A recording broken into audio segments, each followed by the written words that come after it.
Myrtle Beach Safari and our next version of Chimp Dinner Live. We got these fabulous apes here with us, ready to go. Bali is excited tonight. He's going. Sugriva's ready for the first round, and we're going to start them up so that they get their good stuff. We got beautiful salads. I mean, we're talking glorious salad right here. He stopped. That one is kind of a chicken Caesar salad right there that's gone on. Beautiful salads that are maybe a little Waldorfy. Maybe that's what it is. It's chicken Waldorf salad. We've got a beautiful head of romaine in there mixed up. We got a really cool new kind of chicken on there that we've just picked up. Target is selling this chicken. That's Target for you that don't know French. They've got this new daring chicken. It's good stuff. And it's got apples and grapes and walnuts and spring mix. There's some beautiful stuff there. Vali's digging through looking probably for the grapes because Vali's favorite food in life is grapes. Oh, cutest boy in the whole wide world has his specialty plate here that has the variety of everything. Sugriva's like, he's already getting the PBJ. He saw that right there. Look at this. This is apples, one of your brother's favorites. What about you? Look at that. That's an apple. Would you like an apple? So I'd like to pull it out of your hand. Pooh, he hits it off with his hand right there. The little savage that he is. All right, guys, we're so glad you made it here with the Chimp brothers and the beautiful little chimp sister. We got Angada, the cutest boy in the whole wide world, testing out some of this fake chicken right here. Daring chicken. I think it's because they dare you to try it. And he's just checking out that and just chewing the table, which is his favorite thing to do right there. Angada's our 3-year-old, 35-pound, cute little man right there. Then we got the Buddha boy right here, this chunky monkey. Chunky monkey here. He's picking on the salad. He wants the inner ingredients. Get it. Get the whole thing, wild man. Sugriva is a 165-pound, 10-year-old, just one heck of a guy. And then right in the middle of it all is baby Tara. Baby Tara, a little silly girl right there. She can't decide if any of that's actually food or not. Baby Tara is still heavily on a bottle. Angada's just kind of finishing up being on a bottle and slowing down the whole process. Vali still believes he should be on a bottle, but hasn't been for the last 7 years or so. 11-year-old Vali down there on the end. And the 4 chimps together make up our Chimp Dinner Live. They're having themselves a grand time here, hanging out, trying to decide what to eat. Sugriva's rolling up on his appetite, you know. That last bite was sizable. It's some good stuff. I really like the chicken. Of course, how can you beat fresh grapes and apples and walnuts all blended up in there? That's always beautiful stuff. And these kids are chow hounds. Chimpanzees eat an enormous amount of food. They're going to eat 4,000 to 5,000 calories every day as big adults. 165 pounds like this guy. He eats almost twice as much as a human his size would eat. And he's always looking for more. He loves greens, but he likes all kinds of stuff. They have quite a variety of flavors that they like. Dinner time for chimpanzees, meal time, is the great social event. The social event of hanging out, being with the family, enjoying the food, and just kind of being connected, right? The same way that we feel, the same way that we want to sit around that dinner table. When I was a kid, every single night you sat at the dinner table and hung out and ate. These guys live that lifestyle. Every single night, the group of the 4 of them sit down and enjoy dinner together. They enjoy that process. It connects all of them together. And they leave from here. They get to go up top into this incredible second story, which is this great big net playground, a few hundred feet of net playground up there that they get to clown around in. They think that that gives them an extra reason to be here. And there's always some sweets at the end. Just like my dinners, there was always that bribe of dessert that was coming. Chimpanzees connect that way. You know, chimpanzees will live in groups of 100 animals at a time. They're looking around for stable meals. Sometimes they've got to be on the hoof trying to find one bite at a time. But when they really strike it rich, they get to some nut trees, and those nut trees are producing nuts. They have that incredible skill to be able to bring nuts down and use tools and crack open nuts. Pass open nuts to the little ones, teach the little ones how to crack the nuts.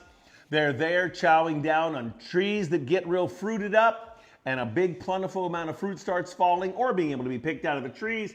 They get up there and start picking it. You know, the top guys go way up in the trees and start grabbing the very best fruit and just woofing it down. They get to a point pretty quickly where sometimes they just take one bite, move to the next one. One bite, move to the next one. all that fruit that falls down, all the guys that are lower on the totem pole can go down there to the bottom, and they can chow on that fruit that's fallen to the bottom. So the potential to have the fruit, the very best pieces, and it to go from the top guys to the bottom guys, it gets evenly distributed. Then of course, one of the key things that makes it really work is that these guys are fruit eaters, they're seed eaters, they're nut eaters, and they are one of the main factors that spread stuff through the forest by eating the seeds, defecating those out later, and those become the next round of plants. You know, the very essence of monkeys make the very essence of chocolate happen. If there are no monkeys, there is no chocolate in the big jungles of South America. Chocolate's driven by the monkeys, by the various insects that they interact with, the way the insects interact, all of that comes together and makes the process for having monkeys help support chocolate. Moksha's got a piece coming out in the next day about monkeys and chocolate and their connections. It'll be on her Moksha Bybee YouTube channel. It'll show you a much deeper story about how monkeys and chocolate and many different fruits and vegetables are connected to wildlife. Wildlife are the essential spreaders of a wide variety of fruits and vegetables in the jungle. Without their interaction, many things cannot grow. Tapir, the great big herbivores, one of the last of the mega fauna that exists from the last age. Tapir is one of the ancient animals, maybe 50 million years old. That unique thing of a tapir still exists, and he lives in the tropical jungles of South America and Malaysia, and there they are incredible seed distributors. They eat an enormous amount of stuff. They distribute seeds that aren't being distributed by other animals. They're super endangered, and that distribution network of mammals actually makes the forest run. Another reason why endangered species, many of them are so incredibly important. Without them, the jungle will die in its own way. There's so many intricate connections like that that take place. There's a great one you can look up of rivers and wolves, and how the wolves just living near rivers make the elk that live along the rivers in the United States, they make the elk behave differently. They eat very few elk. But every elk knows the possibility exists, and an elk that knows there is a possibility of meeting a wolf reacts to the edges of the rivers and the grazing areas there entirely different with wolves and without wolves, and it makes an enormous environmental impact. A handful of wolves can change the entire ecosystem along the shores of a river because they make the herbivores, the plant eaters that live along the river, behave entirely different. You can look it up easily, Rivers and Wolves, an incredible snapshot into the ecological importance of different species being able to interact and it being able to make the environment safe and healthy. Sruvive says it is time to get this counter clean so that the next round can come. This behavior is not a taught behavior. This is something that they emulate and that they realize pushes things to the next momentum, right? The next moment's gonna happen because you get the table cleaned off, you get stuff out of the way, and Sruvive wants to personally participate, tells me, clean up the rest of it there, dude, and then the next thing can happen, and his next round is about to be landing. Okay, I got you. I got a beautiful black bean and broccoli extravaganza. Looks like what you normally just love. There's a spoon for you, big man. You want to try your own spoon? And Volley the chimp. Volley, Wally, Wally. I got it. I'm attacked again. China York. Here comes Volley's stuff. Watch your little girl there ripping me off. What do you think of that? Oh, yeah. Sruvive's ready for the whole Monty. Black beans, organic brown rice, organic black beans, of course, organic broccoli. All that's put together. It's got liquid amino acids on it. It smells like it's got something else that's kind of made it lovely there. Is it normal? Just your basic rice, broccoli. Who whipped it up? You whipped it up. Garlic. Garlic. I knew I was smelling some spicy stuff there. Got a garlic cooked into it as well. It's got the umami rice. If you haven't tried umami rice, it is spectacular stuff. You know, it's like the fifth flavor, umami, and it's got an incredible capacity to make rice just sparkle with a really cool taste so that even by itself, it's delicious. But it creates an undertone of flavor that's fabulous. The chimps love it. It's full of nutritious, delicious pieces by having mushroom like that. So He thinks it's good stuff. I find that they want to eat it more often, and they'll eat more of it. Sruvive says, spoon this. Yeah, I got this big old dog mouth, and I don't need to. He says, this spoon stuff is kind of crazy. Some days they're good with silverware. Other days it's no bueno. He just has got his own stuff. He's got it upside down, which often just makes him think that it's a little bit, you know, like the spoon's broken, and that he's doing it. He knows he can always revert to that mega mouth with those giant, beautiful chimpanzee lips right there. What do we got for a question this evening, Alicia? Do they like dogs?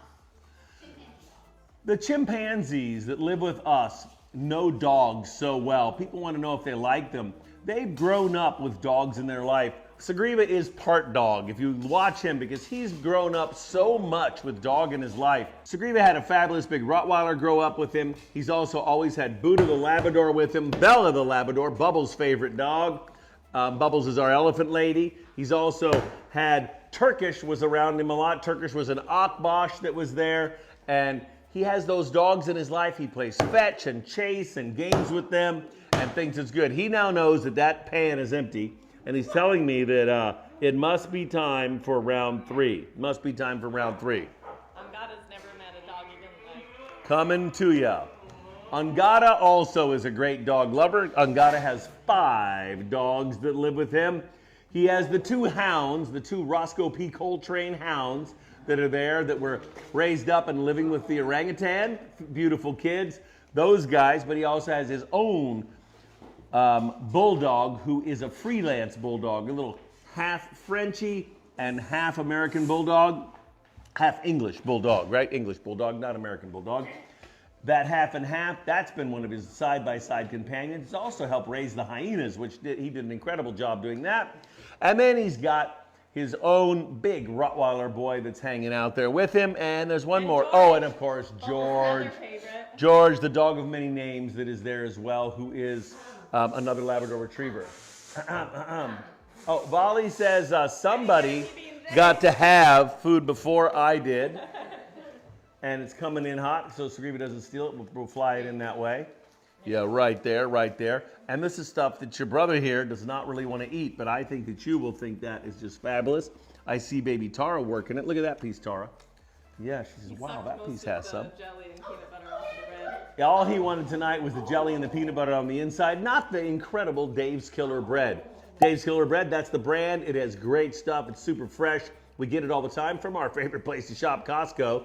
And they've got the Dave's Killer Bread there that we put organic peanut butter on, organic strawberry jam, and they think it's great. Look at baby Tara. She's putting some work on it right there. She just decided to eat it and spit it back out. So Sruvive says, man, I might get some ABC sandwich fixins right there. Look, want some ABC sandwich fixins? He's like, that looks as though it's been in the mouth of a baby. How about this piece? This piece looks fresh. This piece looks fresh. She's like, no, it doesn't to me there, Grandpa. Yeah. All right. What was that? All right, he's ready for his next thing. And of course, coming up is one of their favorites. Dun, dun, dun, the orange. They always love their oranges. Got to get their bioflavonoids and their vitamin C and their fresh fruit action in right there. Right now, he's got to crush baby Tara's head. So Volley also has been a dog-loving guy. He grew up with my 2 Rottweilers, Chiron and Carissa, 2 Rottweilers that we imported in from Czechoslovakia. Or the Czech Republic, I believe is what it was actually called when we imported him. He grew up with those guys. He rode the big male around like it was his trusty steed. He taught beautiful Angada here to ride the Rottweilers around. They both had great rides and time with them, and the dogs thought that it was all just perfectly organic while they were small. Now they ride Volley and Sruvive. They both are the ponies. Sruvive is absolutely the steed of baby Tara. She gets on his back and rides him every night. When it's time to go, she leaves on Sruvive's back. Volley had those dogs. He still has 2 of Chiron's sons who are Rottweiler German Shepherd hybrids, because we had a German Shepherd lady who raises cubs with us that lives with China. And that German Shepherd lady, she bred the big old Rottweiler male and had those beautiful pups. And those are still Volley's sidekicks that hang out with him and do stuff. He's put down his orange. Volley looks like he's ready for one. Oh, Sruvive stole Volley's orange. Volley chimp. Also one for There it goes. One for Tara. Tara don't eat no stinking oranges. That sounds like Oh, three for okay. sruvive. What's that? Whose is that, huh? Whose is that?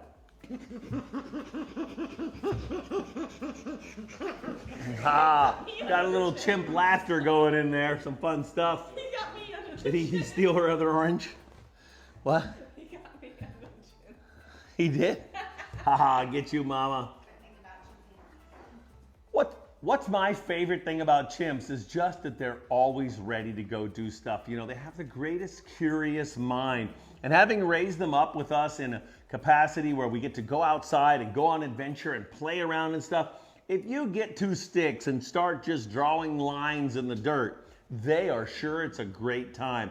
If you just investigate a hole, if you look underneath a rock, they're always right there with you. They're like a fabulous, curious sidekick, like having a 7-year-old kid with you that just finds the natural world fascinating.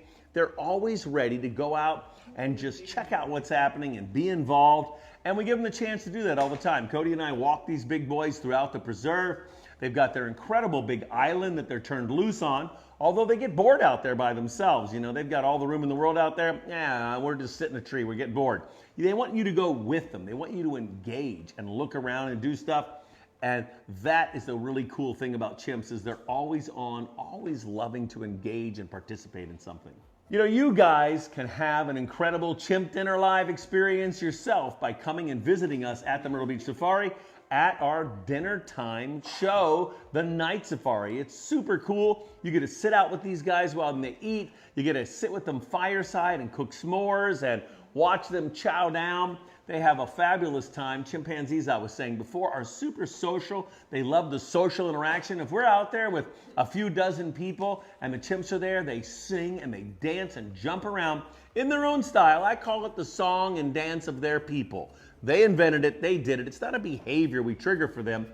Right day, they're all over it. Some days, sruvive refuses to sing. Most night safaris, sruvive gets out there and sings the song of his people, and he lets it loose. It's incredible stuff. It's a feeling to be out there with him and watch him explode in that stuff. He has an explosive big song.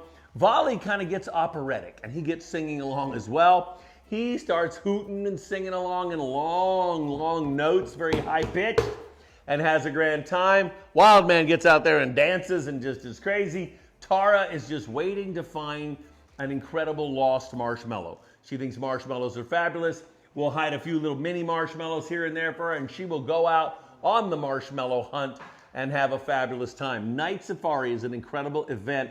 You spend time with the chimps, but Bubbles the elephant is there. There are 30 big tigers out there, 30 big tigers, nose to nose, right where you are. You get a chance to feed them yourself. You get to watch them interaction. They're swimming, they're running, they're going all through the preserve, and it's incredible to be right there with them. We have an awesome setup where there's acres of open wooded habitat. You're out in the middle of it, and the animals are all around you. It is like nowhere else on earth. What happens at our night safari absolutely happens nowhere else on earth. You cannot see those big groups of tigers right next to you, the incredible array, seeing the amazing big Bengal tigers, the snow tigers, the royal white tigers, the golden tabby tigers going. Right now, there was pictures of a golden tabby tiger that were found just a few days ago. He was going through the Kazaringa National Park. Incredible shots of a tiger walking among rhino. If you want to see a golden tabby tiger in the wild with rhino, if you put Kazaringa Park, India, rhino and tiger, beautiful new footage. Incredible to see that beautiful golden tabby. Golden tabby is a bright golden colored tiger that has no black stripes, just a super red coloration, an incredible variation that allows them to have camouflage in the very unique environments that exist there where there is that red clay style environment. That opportunity is amazing to see. You can tune into it and see golden tabby tigers. We'll show you a picture of what they look like right now a little bit. It is something amazing to see all those big tigers with us on the night safari. Hey guys, all of your participation in the stuff that we do here at Myrtle Beach Safari, your incredible opportunity to visit, the merchandise that you buy from us, all the things that go on, help to support the Rare Species Fund. Rare Species Fund is our international wildlife conservation organization that is out there every day saving wildlife. We've got crews that are out there right now working on putting out fires. We've got fire crews that are supported by us. The equipment, the stuff that makes them be able to be out in the field is stuff that's been funded by guests coming. We have our chimpanzee conservation programs operating there that also help to save chimpanzees every day in the wild, as well as gorillas. Great stuff going on with orangutans. Our programs in Nepal and Sumatra, watching over elephants and tigers, watching over bears, and so much more. You guys connect with us, and you're connecting with the opportunity to save wildlife in an amazing way. We want to thank you for coming out and seeing us this evening, guys. It's been great to have you. It's great just to sit down and enjoy a meal with these big chimpanzees. Take a look at the footage that's coming up of how we prepare the food and what we do. Learn some new ideas on recipes. We all need to eat more like them. We need to not eat the same boring foods, the same dead foods, things that aren't alive and vital. Look how they live. Look how they eat. It's stuff that can help all of us, makes us feel great. You'll love it if you try it. Look at some of the recipes all on the Myrtle Beach Safari YouTube channel. Beautiful stuff that's on there. We hope to see you guys next Sunday. Thank you so much, guys. Have a great evening. Say bye-bye, buddies. Bye-bye, yeah. Wave with that lettuce. Say bye-bye, lettuce. Bye-bye, yeah. Great ape, great ape.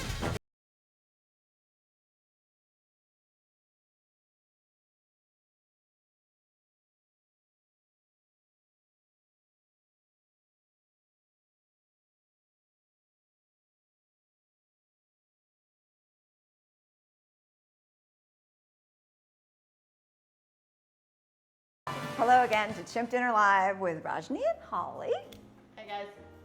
We're back again to make a salad. Surprise! Never saw that coming.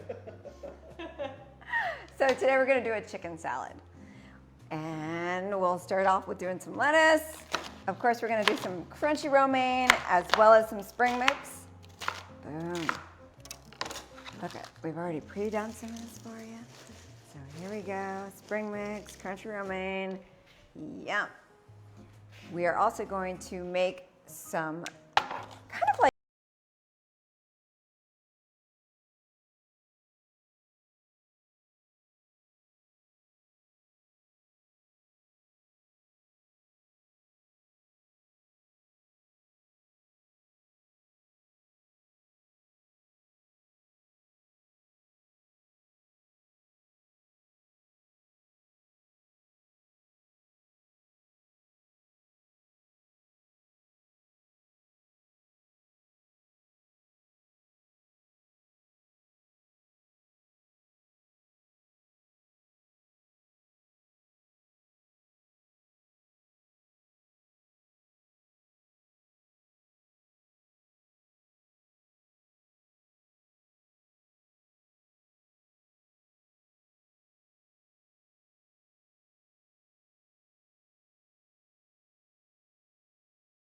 we're using some different brands. You know you're gonna use almonds. Hellmann's or Duke's.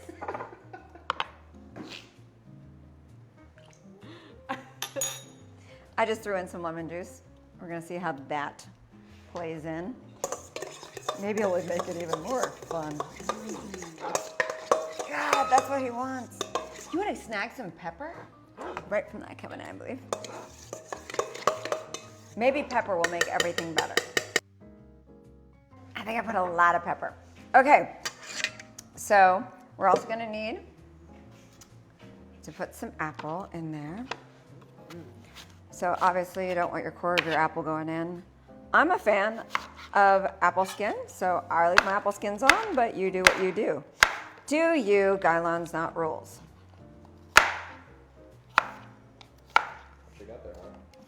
She's already eating something. And how's the apple taste? We're going with a Honeycrisp apple, which is my favorite apple. It's really good. Okay. Very sweet. Very sweet. All right, you want to dump some of that in here? I guess we're going to dump apple in here. Dump, it's such a lovely term. We're going to place the apple in here. Delicate. Delicately, gently. Throw it. And why don't you do a grape? Cut up some of your grapes. They're getting there. They're Okay. a little bit slower. Those are slow grapes. I got some fast grapes. Jump in and join your friends. Look at that magic. The swimming is fine. It's a little vinegary, but Peppery. and peppery.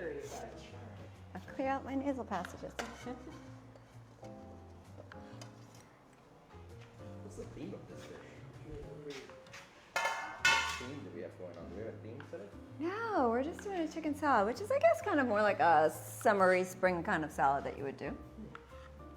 My birthday's coming up. Oh, happy early birthday. What does that have to do with chicken? I don't know. It's just a You're reason blonde? to celebrate. It's just the theme. It's the theme. Everything you have today About is me. dinner. It's about It's Holly's No, birthday. but next week's her birthday, so we should come up with something. Ooh, we should make them dessert next week. Like a birthday cake thing. Like Holly's favorite, which would be like more like angel food cake with strawberries.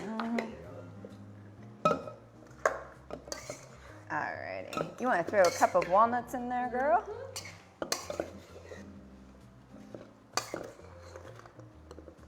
And you can throw some craisins in there. I always think of cranberries with like a bird, like a chicken or a turkey. So I'm throwing craisins in there. We're also going to add some celery. Add more crunch. Yum, yum, yum. Everything with texture. Texture is so much more fun to eat. And friends of celery. All right, so we're also gonna make some chicken with this chicken salad, right? Holly, would you like to start the stoves for us? Oh, yeah. Yep. Holly is fire girl. I'm a pro at spelling. Stop fire. So we're using something called Daring, original plant chicken.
Like and subscribe. Thank you guys. Thank you so much.